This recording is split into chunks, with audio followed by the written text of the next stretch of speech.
قل من كان عدوا لجبريل فإنه نزله على قلبك بإذن الله مصدقا لما بين يديه وهدى وبشرى للمؤمنين. کہہ دیجئے جو جبریل کا دشمن ہے اسے معلوم ہونا چاہیے کہ اس نے تو اسے اللہ کے حکم سے آپ کے دل پر اتارا ہے، جو پہلے آئی ہوئی کتابوں کی تصدیق کرتا ہے اور ایمان والوں کے لیے ہدایت اور خوشخبری ہے۔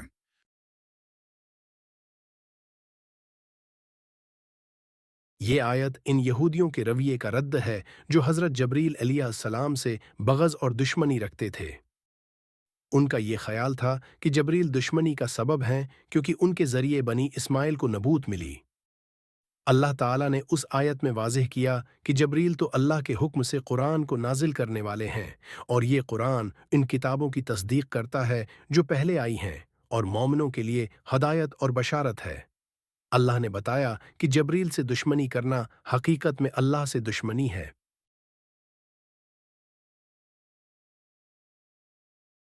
اس آیت میں اللہ تعالیٰ نے واضح طور پر حضرت جبریل علیہ السلام کی شان اور ان کے مقام کو بیان کیا ہے۔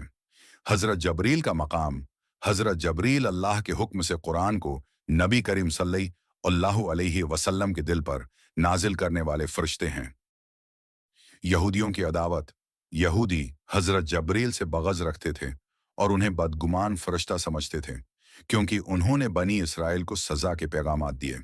قرآن کی تصدیق، اللہ نے بتایا کہ قرآن ان کتابوں کی تصدیق کرتا ہے جو اس سے پہلے نازل کی گئیں، اور اس میں اللہ کی طرف سے ہدایت اور ایمان والوں کے لیے خوشخبری ہے۔ اللہ کا پیغام، اس آیت سے یہ بات واضح ہوتی ہے کہ اللہ کے پیغامات کے حاملین سے دشمنی اللہ سے دشمنی ہے، کیونکہ وہ اللہ کے حکم سے کام کر رہے ہیں۔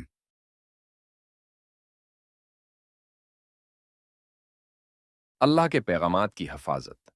اللہ تعالیٰ نے اپنے پیغامات کی حفاظت کے لیے حضرت جبریل جیسے عظیم فرشتے کو مقرر کیا۔ حق کی تصدیق۔ قرآن اللہ کا پیغام ہے جو پچھلی کتابوں کی تصدیق کرتا ہے، اور یہ اللہ کی وحدانیت اور نبوت کی حقانیت کو ظاہر کرتا ہے۔ ہدایت اور بشارت۔ ایمان والوں کے لیے قرآن ہدایت اور بشارت کا ذریعہ ہے۔ دشمنی کا انجام۔ اللہ نے حضرت جبریل سے دشمنی کو اپنی دشمنی قرار دیا، کیونکہ وہ اللہ کے حکم سے کام کرتے ہیں۔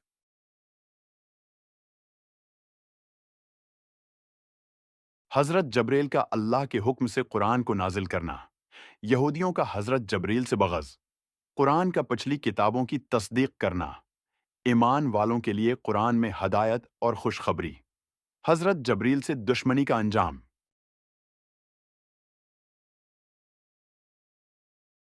قاصد سے دشمنی کا نقصان۔ جیسے کوئی شخص ایک قاصد سے دشمنی کرے جو بادشاہ کا پیغام لے کر آیا ہو، تو حقیقت میں وہ بادشاہ سے دشمنی کر رہا ہوتا ہے۔ حضرت جبریل بھی اللہ کے پیغامات کے قاصد ہیں۔ استاد کی طرف سے نصیحت۔ جیسے ایک استاد اپنے شاگردوں کو نصیحت کرے اور اس پر عمل نہ کرنے والے نقصان اٹھائیں، حضرت جبریل نے بھی اللہ کے پیغامات کو پہنچا کر ہدایت دی۔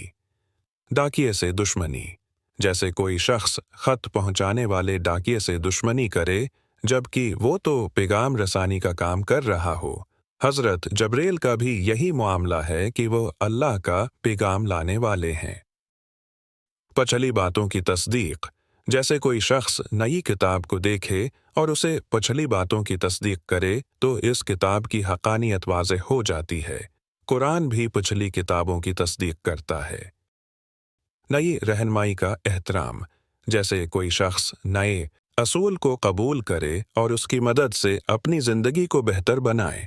قرآن بھی نبی کریم صلی اللہ علیہ وسلم کے ذریعہ نازل کیا گیا اور مومنین کے لیے ہدایت ہے۔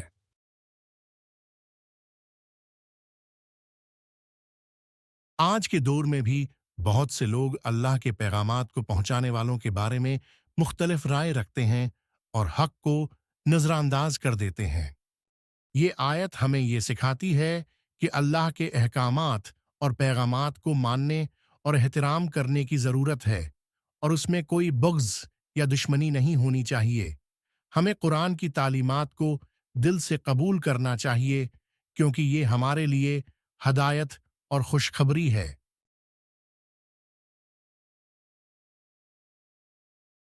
اللہ کے پیغامات اور ان کے قاصدین کا احترام کریں۔ قرآن پر ایمان لائیں کیونکہ یہ پچھلی کتابوں کی تصدیق کرتا ہے۔ ہدایت کو دل سے قبول کریں اور بغض و عداوت سے بچیں۔ حضرت جبریل جیسے فرشتوں کا مقام اور ان کی خدمات کو سمجھیں اور ان سے محبت اور احترام رکھیں۔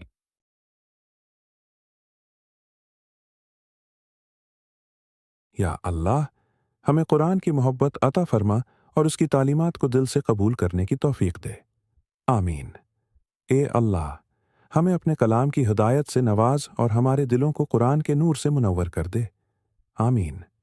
یا رب العالمین، ہمیں حضرت جبریل اور دیگر فرشتوں کا مقام سمجھنے اور ان کا احترام کرنے کی توفیق دے اور ہمیں ان کی محبت عطا فرما۔ آمین۔